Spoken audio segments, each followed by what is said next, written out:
I'm Ella. And I'm Tyler. And this is the Oracle Sportscast. On Saturday, Tennessee Tech traveled to UT Martin and beat the Skyhawks 10-9 to reclaim the Sergeant York Trophy on the road. Ella, what a huge win for just the coaches, the fans, the players, everybody involved. Yeah. Seeing that we got the trophy back was a good feeling, and seeing that we are still continuing to play how we've been talking about how we've been playing is nice to see. Even though the score was just 10-9, which... Oh, yeah, that was perfect. That's exactly what Tennessee Tech wanted, I felt like. Yes. Last week we mentioned it on the podcast, if you're Tennessee Tech, you kind of want to keep it low scoring. You want to lean on your defense. You want to run the football. They pretty much checked all the boxes, Tech did. They kept it low scoring. You know, they leaned on the defense yet again. And, man, I just can't emphasize enough how big of a win it is just to go on the road and beat a team like that, a nationally ranked opponent. They were ranked 18th in the country, and Tech, with a huge upset, goes down there and beats them with only scoring 10 points in the game. Yeah, I don't really think anyone was expecting that. I know I for sure wasn't. No hate against Tech, but I for sure wasn't. And like we talked about leaning on our defense, we're not saying that our offense isn't a good offense. It's just that we have an incredible, incredible defense here. The defense is the strength of the team, and it has been the entirety of the year. And it showed out in a big way in Martin this past Saturday. Kept Martin under 200 yards of total offense, which is unheard of for any team, especially a UT Martin team like that. That's just a good program. Yes. They're just consistent every year.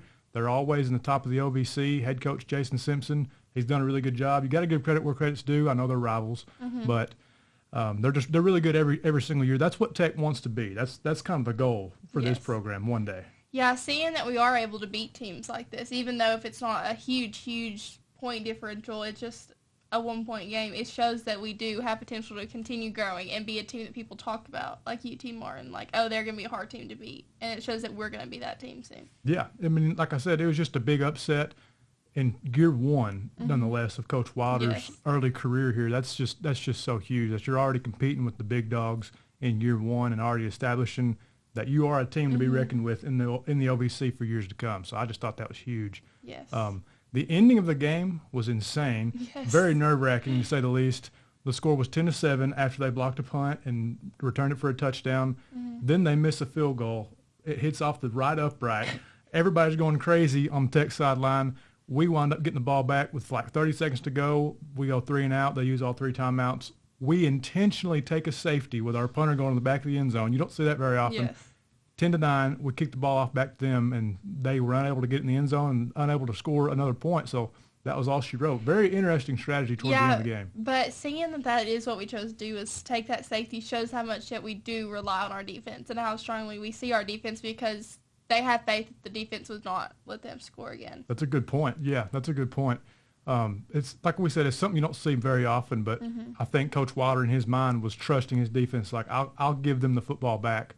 Without having to punt the ball, and I don't think they're going to score another point. So that's really good. Yeah, honestly, if we didn't take that safety, there was a good chance that there would have been a touchdown because, once again, UT Martin is a great team. Yes. So taking that safety was a very good choice there, and that shows how smart he is as a coach. Right, and you always run the risk, especially on special teams, of getting it blocked again, perhaps, or just fumbling the snap or whatever the case may be. But Ashby was able to kind of run around a little bit, take some time off the clock, which was another big deal right there, and take the safety, and that's all she wrote, which I keep saying. I've said it probably 5 or 6 times. I'm going to say it again. It was just a huge win. Yes. Just a huge win overall.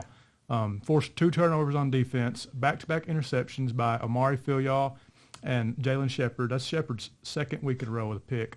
But one guy in particular that stood out this week, the FCS National Player of the Week on defense, Daniel Rickert. Man, what a performance. Yeah, we haven't been hearing his name in the spotlight as much as Tim Kutrus, Aaron Swafford, but he came out and he showed that he's there to play defense. So he's like, oh, you've not heard my name, you're going to hear it tonight. Yeah, he finished with 9 total tackles, which for a defensive end is unheard of. Yeah. 9 total tackles, 3.5 sacks. That's a lot. That's more than a lot of people get in an entire season. And a forced fumble. I think Rickert's been kind of dealing with a little bit of an injury, kind of a nagging injury as the season's progressed, which is kind of why you haven't heard his name as much this year as you did last year. Yeah. But I knew how good of a player he was last year and how good of a player he could be and still is. I was kind of waiting on him to kind of break out once he got healthy, and that's exactly what he did. Oh, I'm so glad to see him playing like that going into this final game. Yeah. I'm excited to see that. Biggest game of the year for Tennessee Tech, Yes. and he played lights out. He was all over the place in the backfield the entire game. Yes. So that was awesome to see. Like we said, he got FCS Defensive Player of the Week nationally. We get a lot of guys that are Defensive Players of the Week, whether it be in the OVC or nationally. So that's another credit to the success of this defense and just the consistency of the defense on that side of the ball. A big game this Saturday, though, Eastern Illinois. You want to win this game for a majority of different reasons. Yes. It's senior day, right? You want to send the seniors out on a good note. There's also some playoff hopes looming for Tennessee Tech, which is crazy to think about. We've not heard of that in a while. Oh, we've not heard that in a long time. Yes. Yeah. That's crazy to even think about. The scenario, pretty much from my understanding, is this. If Tech beats Eastern Illinois and TSU beats, it would be SEMO, they play SEMO, and if Lindenwood beats UT Martin, that creates a three-way tie for the OVC championship, which would put Tech in the playoffs, from my understanding. It's very confusing. Yeah, but I had to look at it. Yeah, it always is.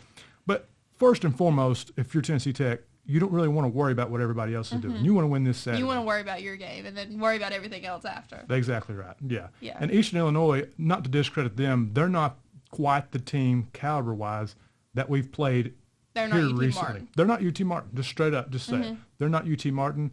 I think if Tech plays the way they did against UT Martin, they can win this game. I'd like to see Tech explode a little bit more on offense because they're just better offensively at home, it seems to me like. They play better on offense at home.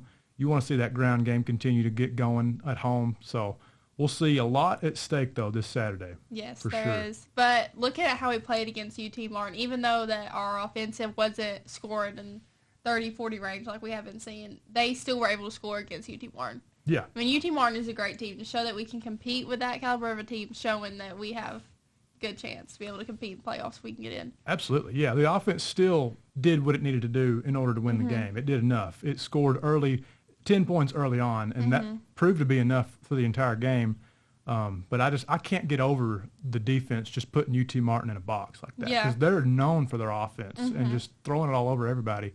And that just was not the case at all on Saturday for them. They just couldn't. They couldn't do anything. They shut them down. Yes. Yeah, I mean they couldn't block Daniel Rickert. First of all, was a problem. But just overall, just a great performance by the defense. Like I said, this Saturday, there's a lot at stake. But with that huge win against UT Martin, it's kind of like no matter what happens, that's a good cherry on top of the overall success of year one under Coach Lott. We've truly seen the team develop over the season and see how Wilder is changing this program for the better. Exactly. I mean, he just credit to him and his staff for the job they've done in year one. I'm excited to see what happens in years to come. But we'll recap the game next week, and we'll see where we're standing 7-5. Hopefully, if we win, 6-2 in the conference, that'd be great. Hopefully, we'll be talking about some playoff games. I know too. That'd be awesome, wouldn't it? Yes. All right, send us home, Ella. I'm Ella. I'm Tyler. And this has been the Oracle Sportscast.